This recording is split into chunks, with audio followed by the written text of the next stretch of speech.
Obviously, I think it was a extremely efficient offensive performance for us. 22 assists, 30 on 30 field goals. Obviously, shot a high percentage from the field as well as from three, and really worked for good shots. And I think that helped us shoot a high percentage. I thought our defensive urgency in the second half needs to be better. We gave them too many opportunities. They shot 51% in the second half, and I think they missed 2 or 3 layups that they just missed that we didn't really affect. And that's the biggest step for us is being able to mature defensively where we understand the importance of it, and we continue to play it regardless of time and score. How nice was it to see Rodney go off like that? That was great. He in league, people will try to take away his ability to make some threes, and so it was nice for him to find some space. I think he shot them all in rhythm. I think his teammates did a good job finding them. And then once he made, his first few, it was, he can really get it going once he gets started. Rodney had said that there's kind of a 5-game stretch during late December and early January where it kind of felt like he had a little bit of a wall as someone who's been really playing in game situations for about 2 or 3 years. What, from your vantage point as coach, what's kind of allowed him to kind of bounce back and get back to being his productive self that we saw from the earlier parts of the year? And I think that was a concern that we had a little bit, with him not playing competitive games for 2 years. Just you become deconditioned to, the grind of a season. And obviously he had to work to get back from injury, but it's a little different when your body wears down from practice and games and travel and all that stuff. And so, I think he's just stayed with it. I think he just, he's doing the best he can to always take care of his body and trying to have productive practices. He's been trying to get out to practice early the last couple of days just to get in rhythm, get himself moving. I think that's a big key to him, keeping his mind fresh so that his body can stay fresh. When you're playing a team like Fairleigh Dickinson, who's struggling right now, how important is it for you guys to get off to a fast start and kind of, take control and avoid the trap game, as someone would want to call it?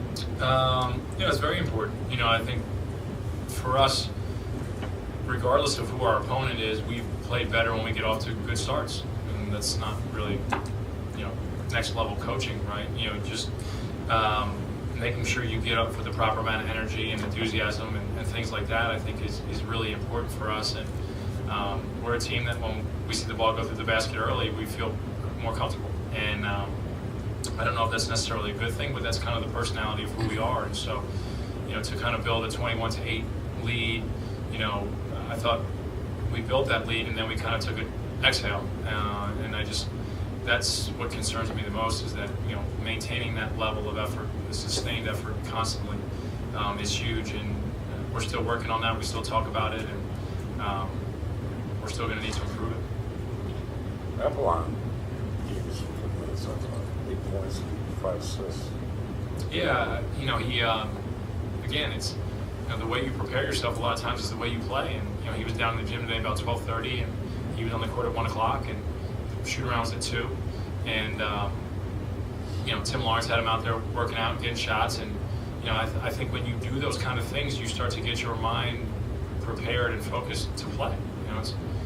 And that's the biggest challenge with us is the mental approach we take. It's not like we can't run fast on one day, or we can't jump high on one day, or we can't dribble or make layups on days. It's just how we approach the game mentally, and that's the biggest hurdle for us is staying in the proper mindset and being able to complete the tasks that the game asks you to complete. Talk a little bit about Aaron's start and what he did to ignite you a little bit. Yeah, Aaron was great, and I think as teams help off him, because that's who they're deciding to help off of.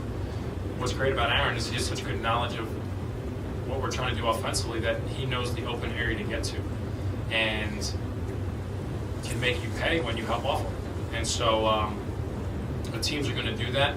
We got to take advantage of that. We got to get him layups. We got to be able to get him, some of those early buckets so that they can continue to do that. but a lot of it's just a product of, you know, Aaron understanding where he needs to be and when he needs to be there so his teammates can find him. Kate got set for most of these, for most of the second half today was what it is. There's some you're kind of looking for from the, I don't know, what was it kind of more of a like situation where certain guys and certain groups of players are playing back together. You kind of saw why you guys do that. Yeah, I mean, he you know, he didn't start the half very well, and he asked for a sub, and we subbed him, and you know, we kind of just rolled with the guys that are on the floor, and you know, went from there. I mean, there's not much more to it than that. What goes into your thinking about when you do a walk-on? Well, I'm asking this because the guys on the floor, I'm assuming on the bench, seem really happy that he had it. Yeah, because Conrad's a good dude. He works hard, and you know, probably should have put him in a little bit earlier than I did. But you know, when you're a nervous coach, you're always worried about, you know, bad things happening. So,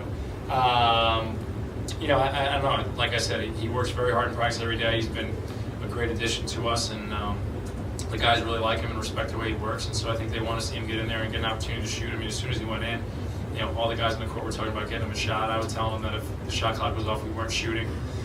So I think they were excited that they fouled with 36.4 seconds so that he would get one opportunity to score. And it's nice to see when those kind of things can happen for somebody to get in and, you know, be a part of a Division I game.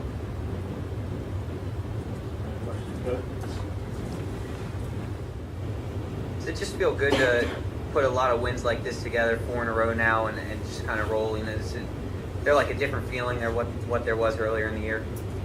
Yeah, just to get wins is important, but the preparation for everything and building from our losses that we received in non-conference, and we knew we were going to come into conference with the mindset of we got to win every single game. So to see us picking up wins in a row feels good, but we can't slack off. We got to keep coming in the gym and putting in work to prepare ourselves for every night. Aaron, does this starting to feel a little bit like last season when you guys had the 2 long streaks? I wouldn't say it feels the same because we got like basically a whole different team, but it feels good, man. I mean, that felt great last year, and this feels great, but it's a different great. Like, it's just different. Like, we have a whole different set of people, like a whole different set of attitudes, and that just brings like a different mentality to our team.